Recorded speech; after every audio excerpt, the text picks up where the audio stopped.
ಒಂದು ದ್ವೇಷ ಭಾಷಣ ಅನ್ನೋದು ಬರೀ ಯಾರು ಭಾಷಣ ಮಾಡ್ತಾರೆ ಅನ್ನೋದಲ್ಲ, ಯಾರು ಮುಂದೆ ಕೂತಿದ್ದಾರೆ ಅನ್ನೋದು ಕೂಡ ಮ್ಯಾಟ್ರ್ ಆಗುತ್ತೆ. ಒಬ್ಬರು ಯಾರೋ ದ್ವೇಷ ಭಾಷಣ ಮಾಡಿದಾಗ ಅಲ್ಲಿ ಮುಂದೆ ಕೂತಿರುವವರು ಎದ್ದು ನಿಂತು ಅದರ ವಿರುದ್ಧ ಮಾತಾಡಿದರೆ ಅದು ಅಲ್ಲಿಗೆ ನಿಂತು ಹೋಗ್ತಿತ್ತು. ನರೇಂದ್ರ ಮೋದಿಯವರು ಎಲೆಕ್ಷನ್ ಅನೌನ್ಸ್ ಆಗಿ ಕೋಡ್ ಆಫ್ ಕಂಡಕ್ಟ್ ಜಾರಿಗೆ ಬಂದ ಮೇಲೆ 173 ಭಾಷಣಗಳನ್ನು ಮಾಡಿದರು. ಅವರು ಮಾಡಿದಂತಹ 173 ಭಾಷಣಗಳಲ್ಲಿ 110 ಭಾಷಣಗಳು ದ್ವೇಷದಿಂದ ಕೂಡಿದೆ ಅಂತ ಹೇಳಿದರು. ಹಲವು ರಾಜ್ಯಗಳಲ್ಲಿ ಹಿಂಬಾಗಿಲಿನಿಂದ ಸರ್ಕಾರವನ್ನು ರಚನೆ ಮಾಡಿದೆ. ಒಪ್ಕೋತೀರಾ? ಅಂದರೆ IT ರೇಡ್ ಮಾಡಿಸೋದು, ED ಹೆದರಿಸೋದು, MLAಗಳನ್ನು ಕೊಂಡ್ಕೊಳ್ಳೋದು. ಇಲ್ಲ ದುಡ್ಡು ಕೊಟ್ಟು ಕೊಂಡ್ಕೋತಾರೆ, ಇಲ್ಲ ಹೆದರಿಸಿ ಕೊಂಡ್ಕೋತಾರೆ. ನಮ್ಮ ಪ್ರಧಾನಮಂತ್ರಿಗಳು ಜರ್ಸಿ ಕೌ ಅಂತ ಕರೆದಿದ್ದಾರೆ ಸೋನಿಯಾ ಗಾಂಧಿಯವರನ್ನು, ವಿಧವೆ ಅಂತ ಆಡ್ಕೊಂಡಿದ್ದಾರೆ. ಶಶಿ ತರೂರ್ ಅವರ ಮಡದಿಯನ್ನು 50 crore ಕಿ ಗರ್ಲ್ ಫ್ರೆಂಡ್ ಅಂದಿದ್ದಾರೆ. ಎಲ್ಲ ಹಿರಿಯರಿದ್ದೀರಿ, ನಿಮಗೆ ಎಕ್ಸ್ಪೀರಿಯನ್ಸ್ ಇದೆ. ನಾನೇನೇ ಈಗ ನೀವು ಮುಸ್ಲಿಮ್ಸ್ ಇದ್ದೀರಿ, ನಾನು ಹಿಂದೂ ಇದ್ದೀನಿ. ಸೊ ಮುಸ್ಲಿಂ ವಿರುದ್ಧ ಮಾತಾಡೋಕ್ಕಾಗಲ್ಲ, ಹಿಂದೂ ವಿರುದ್ಧ ಮಾತಾಡೋಕ್ಕಾಗಲ್ಲ. ಇವತ್ತು ನಾನು ಕ್ರಿಶ್ಚಿಯನ್ಸ್ ವಿರುದ್ಧ ಮಾತಾಡಿದ್ರೆ ನೀವೆಲ್ಲ ಸುಮ್ಮನೆ ಇರ್ತೀರಾ? ಇಲ್ಲ. ಇದು ಸಮಾನ ಮನಸ್ಕರು ಇರುವಂತಹ ಒಂದು ವೇದಿಕೆ ಅಂತ ಹೇಳೋದು ಅದಕ್ಕೆ. ಸೊ ಒಂದು ದ್ವೇಷ ಭಾಷಣ ಅನ್ನೋದು ಬರೀ ಯಾರು ಭಾಷಣ ಮಾಡ್ತಾರೆ ಅನ್ನೋದಲ್ಲ, ಯಾರು ಮುಂದೆ ಕೂತಿದ್ದಾರೆ ಅನ್ನೋದು ಕೂಡ ಮ್ಯಾಟ್ರ್ ಆಗುತ್ತೆ.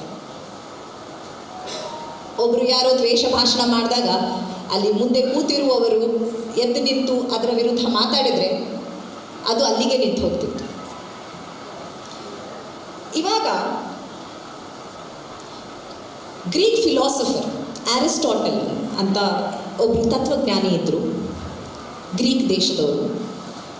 ಅವರು ಹೇಳ್ತಾರೆ, ಒಂದು ರಾಜಕಾರಣಿಗೆ ಅಥವಾ ಯಾರಿಗೇ ಆಗಲಿ 3 ಬಹಳ ಮುಖ್ಯವಾದ ಅಂಶಗಳಿರಬೇಕಂತ ಅವರ ಕರಿಯರಲ್ಲಿ ಅಥವಾ ಅವರ ಭಾಷಣದಲ್ಲಿ. ಮೊದಲನೇದು ಈಥೋಸ್ ಅಂದರೆ ನೈತಿಕತೆ, ಎರಡನೇದು ಪ್ಯಾಥೋಸ್ ಅಂದರೆ ಭಾವನೆಗಳು, ಮೂರನೇದು ಲೋಗೋಸ್ ಅಂದರೆ ಫ್ಯಾಕ್ಟ್ಸ್ ಅಥವಾ ಸತ್ಯತೆ ಅಥವಾ ಟ್ರೂತ್. ಫ್ಯಾಕ್ಟ್ಸ್ ಲಾಜಿಕಲ್ ಆಗಿ ಮಾತಾಡಬೇಕು ಅಂತ. ಇವತ್ತಿನ ಸಂದರ್ಭಕ್ಕೆ ಅನುಗುಣವಾಗಿ ನೈತಿಕತೆ ಅಂದರೆ ನಮ್ಮಲ್ಲಿ ಕಾಮನ್ ಆಗಿರುವಂತಹ ನೈತಿಕತೆಗಳು ಯಾವುದು? ಜಾತ್ಯತೀತತೆ, ಎಲ್ಲರೂ ಒಪ್ಕೋತೀವಿ ನಮ್ಮ ದೇಶ ಜಾತ್ಯತೀತತೆಯಾಗಿರಬೇಕು ಅಂತ. ಐಕ್ಯತೆ ಬಗ್ಗೆ ಮಾತಾಡ್ತೀವಿ, ಭ್ರಾತೃತ್ವದ ಬಗ್ಗೆ ಮಾತಾಡ್ತೀವಿ, ಶಾಂತಿ, ಸಮಾನತೆ. ಇದು ಈ ಒಂದು ಹಾಲಲ್ಲಿ ಪ್ರತಿಯೊಬ್ಬರಿಗೂ ಇರುವಂತಹ ನೈತಿಕತೆ. ನಾನು ಕೂಡ ಇದನ್ನು ನಂಬೋದ್ರಿಂದ ಈ ಮೈಕ್ ಇವತ್ತು ನನಗೆ ಕೊಟ್ಟಿದ್ದೀರಿ. ಇದು ನೈತಿಕತೆ. ಭಾವನೆ, ದೇಶ ಪ್ರೇಮ ಒಂದಾದರೆ, ಅಹಿಂಸೆ, ಇದನ್ನು ನಂಬುವವರು ಇಲ್ಲೆಲ್ಲರೂ ಇದ್ದೀವಿ. ಅದಕ್ಕೆ ಇದು ಸಮಾನ ಮನಸ್ಕರ ಒಂದು ವೇದಿಕೆಯಾಗಿದೆ. ಸತ್ಯಾಸತ್ಯತೆ, ಎಲ್ಲರೂ ಓದಿರೋರಿದ್ದೀರಿ. ನಾನು ಇಲ್ಲೇನಾದರೂ ತಪ್ಪು ಮಾಹಿತಿ ಕೊಟ್ಟರೆ ನೀವೇ ಹೋಗಿ ಚೆಕ್ ಮಾಡ್ಬೋದು, ಸರಿ ಇದೆಯಾ ತಪ್ಪಿದೆಯಾ. ಸೊ ಈ 3 ಅಂಶಗಳು ಪ್ರತಿಯೊಬ್ಬರಿಗೂ ಅವರ ಕರಿಯರಲ್ಲಾಗ್ಬೋದು ಅಥವಾ ಅವರ ಒಂದು ಭಾಷಣಗಳಲ್ಲಾಗ್ಬೋದು ಇರಬೇಕಂತೆ. ಆವಾಗ ಆ ಭಾಷಣ ಬಂದು ಒಂದು ಮನ ಒಲಿಸುವಂತಹ ಭಾಷಣ ಅಂತೆ. ಹಾಗಂತ ಈ 3 ಇದ್ದರೆ ಮಾತ್ರನೇ ಮನ ಒಲಿಸುತ್ತಾ? ಈಗ ಹಿಟ್ಲರ್ ಮಾಡಿದ ಭಾಷಣ ಕೂಡ ಆ ಜನ ನಂಬಿದ್ರು. ಒಂದು ದೊಡ್ಡ ಸಮುದಾಯದ ವಿರುದ್ಧ ದ್ವೇಷವನ್ನು ಸಾರುತ್ತಾ ಹಿಟ್ಲರ್ ಮಾಡಿದಂತಹ ಭಾಷಣ ಕೂಡ ಜನರನ್ನ ಮನ ಒಲಿಸಿತು. ಅವರೆಲ್ಲರ ನೈತಿಕತೆ ಒಂದೇ ಆಗಿತ್ತು, ಅವರೆಲ್ಲರೂ ಯೋಚನೆ ಮಾಡುವಂತಹ ಭಾವನೆಗಳು ಒಂದೇ ಆಗಿತ್ತು, ಅಥವಾ ಆ ಜನ ದಡ್ಡರಾಗಿದ್ರು ಅಂತ ಹೇಳ್ಬೋದು, ಅದನ್ನು ನಂಬಿದ್ರು ಅಂದರೆ. ಆದರೆ ಇವತ್ತು ನೀವೆಲ್ಲ ಕಡೆ ದ್ವೇಷ ರಾಜಕಾರಣ, ನಾನು ಪೊಲಿಟಿಷಿಯನ್ಸ್ ಬರೋದಕ್ಕೆ ಮುಂಚೆ ನೀವೆಲ್ಲ ಲೇಖಕರಾಗಿದ್ದರಿಂದ ಎಷ್ಟು ಜನ ಆ್ಯಕ್ಟಿವಿಸ್ಟ್ಸ್, ಹೋರಾಟಗಾರರಾಗ್ಬೋದು, ಲೇಖಕರಾಗ್ಬೋದು, ಇಂದಿನ ಒಂದು ಸರ್ಕಾರದ ವಿರುದ್ಧ ಹೋದರು ಅನ್ನುವಂತಹ ಕಾರಣಕ್ಕೆ ಬೇಲ್ ಕೂಡ ಇಲ್ಲದೆ UAPA ಅಡಿ ನಿಮಗೆಲ್ಲ ಗೊತ್ತಿರೋ ಹಾಗೆ ಜೈಲಲ್ಲಿದ್ದಾರೆ, ಬಹಳಷ್ಟು ಕಷ್ಟಗಳನ್ನು ಅನುಭವಿಸಿದ್ದಾರೆ, ಹಲವಾರು ಜನ ಅದರ ಪ್ರಾಣ ಕೂಡ ಕಳ್ಕೊಂಡಿದ್ದಾರೆ. ಇವತ್ತು ಆದರೂ ಎಷ್ಟೋ ರಾಜಕಾರಣಿಗಳು ಇದೇ ರೀತಿ ಒಂದು ಪಬ್ಲಿಕ್ ಮೈಕಲ್ಲಿ ದ್ವೇಷದ ಭಾಷಣ ಮಾಡಿ ಇವತ್ತು ಸಂಸತ್ತಿನಲ್ಲಿ ಕೂತಿದ್ದಾರೆ. ಹೇಗೆ ಸಾಧ್ಯ ಇದು ಅಂತ ಯೋಚನೆ ಮಾಡಿದರೆ 2 ಅಂಶಗಳನ್ನು ಹೇಳ್ತೀನಿ ನಾನು. Free speech, hate speech. Free speech ಅನ್ನೋದು ವಾಕ್ ಸ್ವಾತಂತ್ರ್ಯ ಅಂತ ಏನು ಹೇಳ್ತೀವಿ, ಅದು ನಮ್ಮ ಹಕ್ಕು. ನಮ್ಮ ಸಂವಿಧಾನದಲ್ಲಿ ಆರ್ಟಿಕಲ್ 19A ಪ್ರಕಾರ ನಮ್ಮ ಮೂಲಭೂತ ಹಕ್ಕು ವಾಕ್ ಸ್ವಾತಂತ್ರ್ಯ ಅನ್ನೋದು. ಅದರ ಅಡಿಯಲ್ಲಿ ದ್ವೇಷದ ಭಾಷಣ ಮಾಡಿ ದ್ವೇಷದ ರಾಜಕಾರಣಕ್ಕೆ ಕುಮ್ಮಕ್ಕು ಕೊಟ್ಟು ಎಷ್ಟೋ ರಾಜಕಾರಣಿಗಳು ಅದು ಫ್ರೀ ಸ್ಪೀಚ್, ಅವರ ಕೈಯಲ್ಲಿ ಅಧಿಕಾರ ಇರೋದಕ್ಕೆ ಫ್ರೀ ಸ್ಪೀಚ್ ಅಂತ ಆರಾಮಾಗಿದ್ದಾರೆ. ಫ್ರೀ ಸ್ಪೀಚ್ ಎಕ್ಸ್ಪ್ರೆಸ್ ಮಾಡಿ ಅವರು ಮಾಡ್ತಿರುವಂತಹ ತಪ್ಪುಗಳನ್ನು ಹೇಳಿ ಅದನ್ನು ದ್ವೇಷದ ಭಾಷಣ ಅಂತ ಅದೇ ಅಧಿಕಾರಿಗಳು ಇವರನ್ನು ಜೈಲಿಗೆ ಹಾಕಿರೋದು ಇದೆ. ಇಲ್ಲಿ ನೋಡಿ ಎಂತಹ ಸಣ್ಣ ಲೈನ್ ಫ್ರೀ ಸ್ಪೀಚ್ಗೂ ಹೇಟ್ ಸ್ಪೀಚ್ಗೂ ಇರೋದು. ಅದೇ ಸಂವಿಧಾನ ಆರ್ಟಿಕಲ್ 19 ಕ್ಲಾಸ್ 2 ಅಲ್ಲಿ ಹೇಳುತ್ತೆ, ಯಾವ ಫ್ರೀ ಸ್ಪೀಚ್ಗೂ ರೀಸನಬಲ್ ರೆಸ್ಟ್ರಿಕ್ಷನ್ ಇರುತ್ತೆ. ಏನು ಬೇಕಾದರೂ ಮಾತಾಡೋದಕ್ಕಾಗೋದಿಲ್ಲ. ಯಾವುದಾದ್ರೂ ಸಮುದಾಯದ ವಿರುದ್ಧ ಇದ್ದರೆ ಅಥವಾ ಒಂದು ದೇಶ ಮತ್ತೊಂದು ದೇಶದ ಜೊತೆ ನಮ್ಮ ಒಂದು ಸಂಬಂಧ ಏನಿದೆ ಅದನ್ನು ಹಾಳು ಮಾಡುವಂತಹ ಒಂದು ಸ್ಪೀಚ್ ಇದ್ದರೆ ಅದೆಲ್ಲ ತಪ್ಪು ಅಂತಾನೆ ಸಂವಿಧಾನ ಕೂಡ ಹೇಳುತ್ತೆ.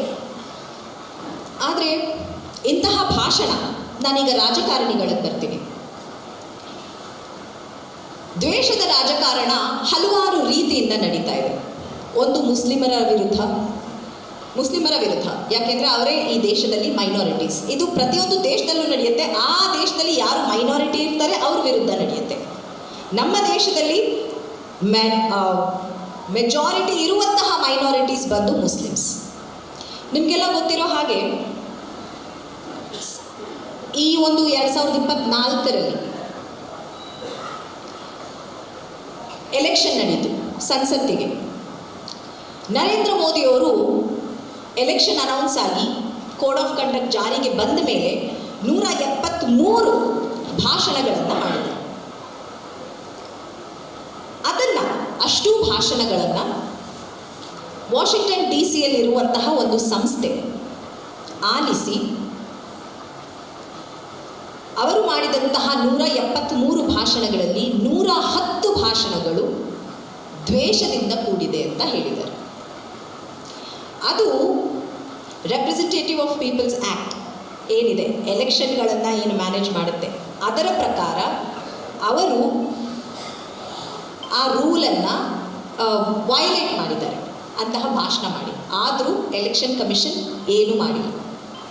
Election commission, income tax department, ED enforcement directorate, ಇಂತಹ ಪ್ರತಿಯೊಂದು ಇದೇ ಸರ್ಕಾರ. ಇಲ್ಲಿ ನೋಡಿ, ನಾನು ಒಂದು ಪಾರ್ಟಿ ಪರ್ಸನ್ ಆಗಿ ಮಾತಾಡ್ತಿಲ್ಲ, ಏನೂ ಇಲ್ಲ. ಈ ದೇಶದ ಒಂದು ಪ್ರಜೆಯಾಗಿ ನನ್ನ ಸರ್ಕಾರದ ವಿರುದ್ಧ ಮಾತಾಡುವಂತಹ ಪ್ರತಿ ಹಕ್ಕು ನನಗಿದೆ. ಅದರಿಂದ ಹೇಳ್ತಾ ಇದ್ದೀನಿ, ಇದೇ ಸರ್ಕಾರ ಇಂತಹ ಒಂದು IT, ED ಎಲ್ಲ ಬಳಸ್ಕೊಂಡು ಹಲವು ರಾಜ್ಯಗಳಲ್ಲಿ ಹಿಂಬಾಗಿಲಿನಿಂದ ಸರ್ಕಾರವನ್ನು ರಚನೆ ಮಾಡಿದೆ. ಒಪ್ಕೋತೀರಾ? ಅಂದರೆ IT ರೇಟ್ ಮಾಡಿಸೋದು, ED ಹೆದರಿಸೋದು, MLAಗಳನ್ನು ಕೊಂಡ್ಕೊಳ್ಳೋದು. ಇಲ್ಲ ದುಡ್ಡು ಕೊಟ್ಟು ಕೊಂಡ್ಕೋತಾರೆ, ಇಲ್ಲ ಹೆದರಿಸಿ ಕೊಂಡ್ಕೋತಾರೆ. ಇಲ್ಲಿಂದ ಬೇರೆ ಬೇರೆ ಪಕ್ಷಗಳಿಂದ BJPಗೆ ಹೋಗಿದ ತಕ್ಷಣ ಅವರಿಗೆ ಕ್ಲೀನ್ ಚಿಟ್ ಸಿಗುತ್ತೆ. ಇದು ನೋಡಿರ್ಬೇಕಲ್ಲ, ಎಲ್ಲ ಕೇಳಿದ್ದೀರಿ, ನೋಡಿದ್ದೀರಿ. ಇದು 1 ಸಲ ಅಲ್ಲ, 2 ಸಲ ಅಲ್ಲ, ನಮ್ಮ ರಾಜ್ಯದಲ್ಲೇ ಆಯಿತು. ಇನ್ನು ಮುಂದೇನೂ ಆಗುತ್ತೆ ಮೋಸ್ಟ್ಲಿ. ಇದಕ್ಕೆಲ್ಲ ಸೊಲ್ಯೂಷನ್ ಏನು? ಇದು ಒಂದು ರೀತಿಯ ದ್ವೇಷದ ರಾಜಕಾರಣ. ಆದರೆ ಮುಸ್ಲಿಮ್ಸ್ ವಿರುದ್ಧ ನಡೀತಿರುವಂತಹ ದ್ವೇಷದ ರಾಜಕಾರಣ ಬಗ್ಗೆ ಮಾತಾಡಿದೆ. ಹೆಣ್ಣು ಮಕ್ಕಳ ವಿರುದ್ಧ ಏನು ಭಾಷಣಗಳು ನಡೆಯುತ್ತೆ, ಇದೇ ಪ್ರಧಾನಮಂತ್ರಿಗಳು ಪ್ರಧಾನಮಂತ್ರಿ ಒಬ್ಬರೇ ಅಲ್ಲ, ಹಲವಾರು ರಾಜಕಾರಣಿಗಳು. ನಿಮಗೆಲ್ಲ ಗೊತ್ತಿರೋ ಹಾಗೆ ಇಲ್ಲಾದರೂ ಹೆಣ್ಮಕ್ಳು 30% ಇದ್ದೀರಿ. ನಮ್ಮ ಒಂದು ವಿಧಾನಸಭೆಯಲ್ಲಾಗ್ಬೋದು, ಸಂಸತ್ತಿನಲ್ಲಾಗ್ಬೋದು 2-3% ಕೂಡ ಇಲ್ಲ ಮೇಡಮ್. ಅದೇ ವಿಧಾನಸಭೆಯಲ್ಲಿರುವಂತಹ ಹೆಣ್ಣು ಮಕ್ಕಳ ವಿರುದ್ಧ ಕೂಡ ಕೆಟ್ಟ ಕೆಟ್ಟ ಪದಗಳನ್ನು ಬಳಸೋದು ನೋಡಿದ್ದೀರ. ಎಲ್ಲಿಂದ ಪ್ರಧಾನಮಂತ್ರಿಗಳಿಂದ ಹಿಡಿದು ಇಲ್ಲಿರುವಂತಹ MLC MLAಗಳವರೆಗೂ ಪದ ಬಳಕೆ ನೋಡಿದ್ದೀರ. ನಮ್ಮ ಪ್ರಧಾನಮಂತ್ರಿಗಳು